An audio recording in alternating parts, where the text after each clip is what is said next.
10x stocks, 10 bagger stocks. You hear everybody talk about finding the next bagger stock, the next home run, the next grand slam. There's tons of hype online, YouTube videos, 10x, the next 10x, this and that.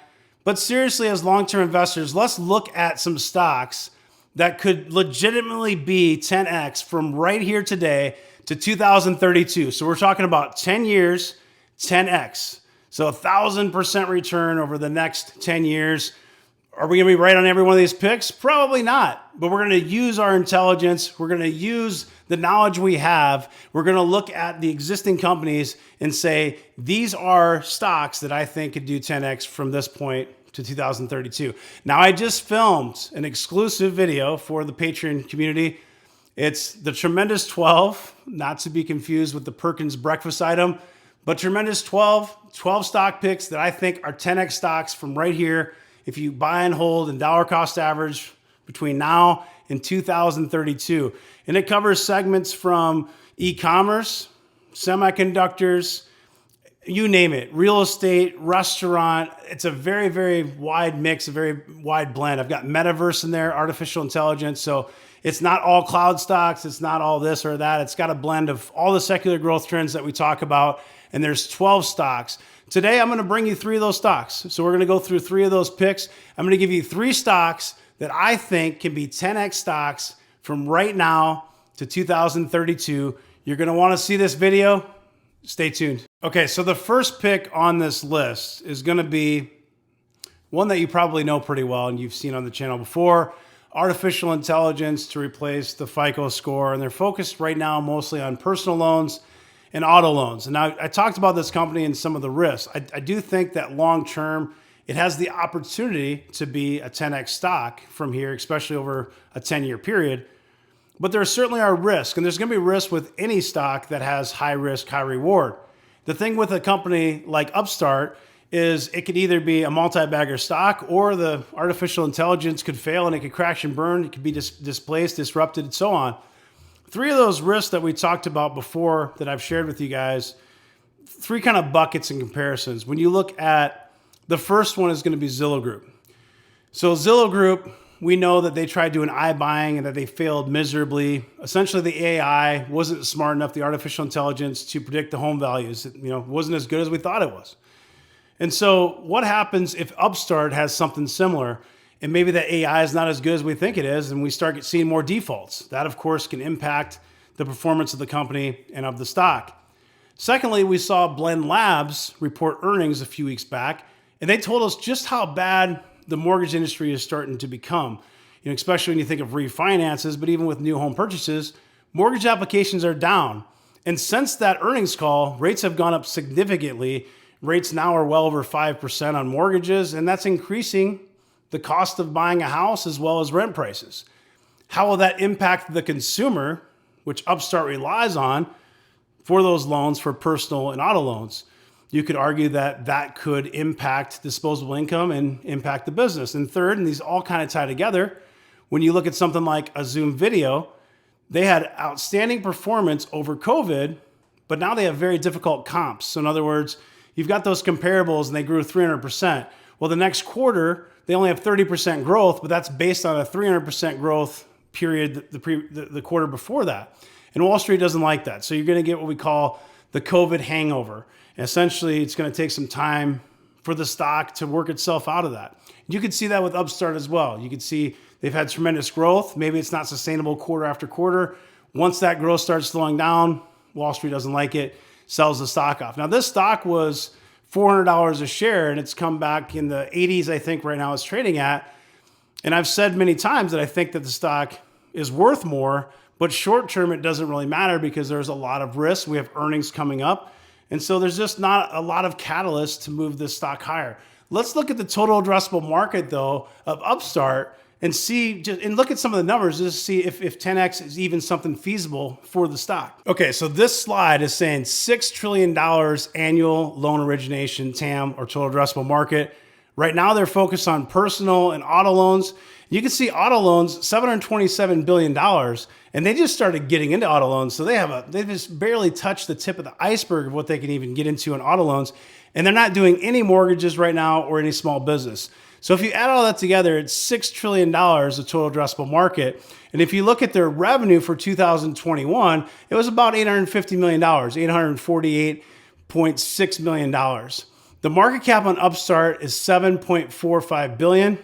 And the price to sales is under 10 now at 9.69, which, it's not cheap, but it's also not that expensive for the growth. And if you look at where it came from at $400 a share, it's come down a lot. This is a beaten down stock.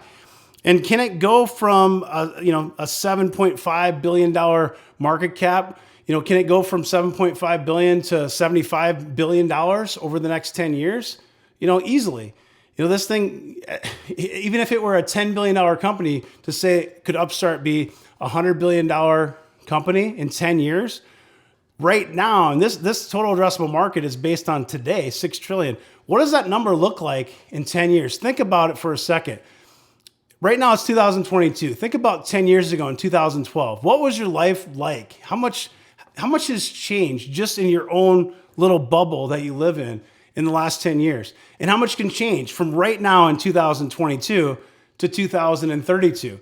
And you can see that a lot can change in 10 years. Now, the company could be out of business in 10 years, or the company could be $100 billion. But this is the first one. This is a no-brainer in terms of if you're looking for a spec play, because it's either going to give you a 10x or it could go to zero. But if I look at risk reward, Upstart has risk reward written all over it. I think it's something you play in your spec bucket more than likely because there's going to be some risk. And I do think there's going to be volatility short and midterm. This is something you're buying as a speculative investment for a 5 or 10 year hold, and you're thinking about adding along the way dollar cost averaging. I could see the stock being $50. I could see it being $150 next week, and it wouldn't surprise me. But when I look out 10 years, if this AI is legit and if this company does what it says it's going to do, it can easily be a 10x stock over the next 10 years. Up next, this is the epitome of a spec play, but I'm telling you, it's probably the best spec play I can think of. And I interviewed the CEO on the channel.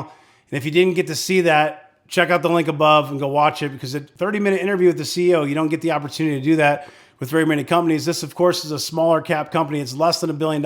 It's trading right now at about a $999 million market cap. And if you look at INDI Semiconductor, the revenue last year was only about $19 million. And it is pretty expensive even at these levels. But the CEO told us right from the horse's mouth that they're going to start to see some of these recent wins come to fruition in 2025 and beyond. So if you're buying this company, this stock, you're buying it as a speculative play because it was a SPAC, although it was a legitimate SPAC that had been in business for a long time. They chose the SPAC route because they really wanted to accelerate past the IPO because they had some opportunity within the market that they saw with semiconductors and with electric vehicles, just vehicles in general. They cover autonomous EV, just they're focused on the vehicle segment of semiconductor and semiconductor equipment. So when you think of INDI Semiconductor, their management team's strong. Most of them came from Skyworks. Their board of directors has the former CEO of Skyworks on there. And these guys, if you look at the total addressable market, it's a $1 billion market cap. Could it be $10 billion in 10 years? Absolutely, without a question. This is one of the easiest ones to look at and say, it could easily be a $10 billion company in 10 years. Why not? $10 billion, in this day and age, $10 million market cap's nothing. It doesn't mean just because it's 1 billion, it has to, grow 10x in 10 years. But again, the CEO told us some of the wins. They're going to be profitable by the end of next year. And if you look at the total addressable market, the global automotive semiconductor TAM. So in 2021, it was $36 billion. It's going to grow at 12% compound annual growth rate to $62 billion in 2026. So right now it's 2022. It's going to grow to $62 billion. What is that going to look like in 2032? Because everything on this video, we're talking about 10-year holds from right now to 10 years. So $62 billion market cap. It's a $1 billion company. Can it get $10 billion market share by 2026? I mean, it could be a 10x by then, but I'm talking about 2032. You look at this 15% compounding annual growth rate. Look at the growth. So they've got user experience, safety systems, EV, connected car. If you've not watched the video, that interview with the CEO, go watch it right now. I'm not a financial advisor. I can't tell you what to do with your money. I believe this is one of the best, if not the best spec play that you possibly can buy for a 5 or 10 year hold. Check it out, ticker INDI. Okay, so this is going to be my third stock pick. These are 10x stocks. I think it could be 10x stocks for the next 10 years. I have 9 more stock picks if you're interested. There's 2 ways that you can get access to the full video. It's called the Tremendous 12. It goes into more detail on the 3 stocks I just covered, plus gives you 9 additional stock picks that I think can be 10x stocks. You can do that if you're a member of Patreon already, Discord, you're gonna get a copy of that for free. And I appreciate your support and your patronage. If you don't want to join Patreon Discord, I encourage you to check it out. But if you don't want to join, there is a way you can rent it through Gumroad. Both of those links are below in the video description. So please check us out. Join us on Patreon Discord. Give us a try for a month. If you don't like it, you can cancel anytime. The third pick is Etsy. Now there's going to be a few different e-commerce picks on the Tremendous 12. The reason I want to cover Etsy today is there is some drama going on right now when you think of the sellers. They're doing a protest or a strike. There's 20,000 sellers that are saying they don't want that increase of 30%. Etsy is increasing from 5% to 6.5%. Now, if you go and sign up to be a channel member on YouTube right now, YouTube takes 30%. You know, Facebook, they want to charge 47% for metaverse items. You know, Patreon charges between 8 and 12%. 6.5% is very fair, and they're going to invest a lot of that money back into the sellers with advertising and things like that. When you look at the total addressable market, the Tremendous 12 goes into the total addressable market for e-commerce. It's absolutely massive. Amazon is a $1.6 trillion company. When you look at Etsy right now, the price to sales in this thing is about 7.5. The market cap, $14.92 billion. So to say it's a $15 billion market cap right now, could it be $150 billion in 10 years? Amazon is $1.6 trillion right now. And some of the other stocks on the list, it breaks down a couple of those other picks and talks about those market caps that are much larger than Etsy. Etsy has made some really critical acquisitions over the past several quarters. And so they've got Elo7, which is kind of the Brazilian, here it is right here, Brazilian Etsy. They've got Reverb, they've got Depop. They're involved in several different countries. They're international. A lot of people think of them just as US, but they are very international at this point. And they've got a lot of opportunity with their total addressable market, with growth. Either you like this one or you don't. I've used it. If you look at that sign back there, that Fired Up Well sign, I bought that on Etsy from some guy in Turkey that handmade it. When you think about custom handmade stuff, you think of Etsy. You don't think about Amazon. Amazon tried, Amazon Homemade, it failed miserably.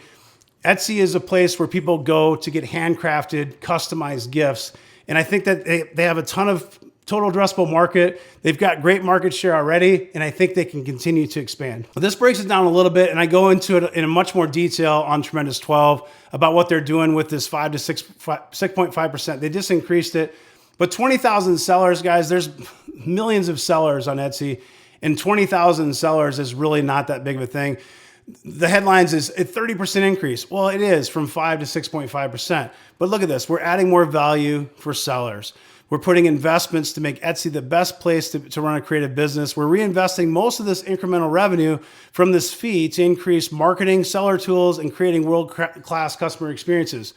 If I'm a seller on Etsy, if I'm doing really well and I'm selling a lot of stuff, I'm a big seller, I'm not worried about a 1.5% increase. The ones that are worried about it probably are doing it as a side hustle. I don't think it's going to impact the business. As an investor, I think this is actually a great thing. I think they're going to do just fine. It might impact the stock price in the short term. Look at it as a buying opportunity. If you want more details on Etsy, as well as the other 2 picks I covered today and 9 additional stock picks, this video is about an hour long, and you can get that. Look in the description below. There's 2 ways you can watch that video. It's called The Tremendous 12. But I appreciate your time and attention. I hope you have a great rest of your day. Make sure you subscribe, click that bell to get notifications, hit the like button, drop me a comment. I appreciate you guys very much. Have a great rest of your day. Take care.